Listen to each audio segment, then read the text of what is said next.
September 8th with our daily Stoic, again, our friend Seneca. The theme at the bottom is do not be deceived by fortune. No one is crushed by fortune unless they are first deceived by her. Those who aren't pompous in good times don't have their bubbles burst with change. Against either circumstance, the stable person keeps their rational soul invincible. For it's precisely in the good times they prove their strength against adversity.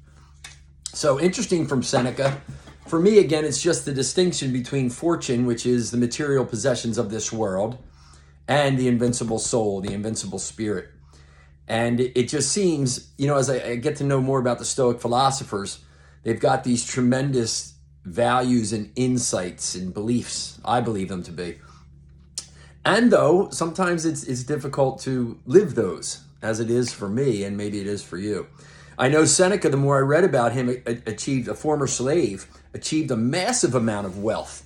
So oftentimes he's got these thoughts around fortune and wealth and everything else that's not it. That's not where you want to focus.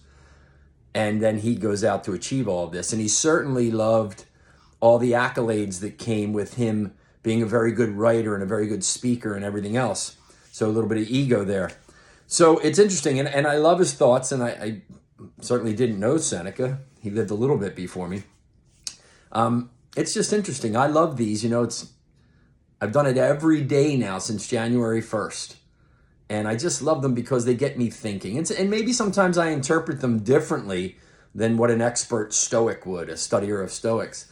And that doesn't matter to me. The interpretation of it is for me. And I read them so that you might interpret them for yourselves. So again, for me, it's just put soul first, put spirit first, put family, put relationships first. And then, go out and achieve some, financial wealth and those things. I like money. It's good. You create some good experiences from it, right? You get some nice things. Just make sure, I guess, they're in their place. That's what it comes down to, for me, anyhow. Always love your comments. Peace. Have a great weekend.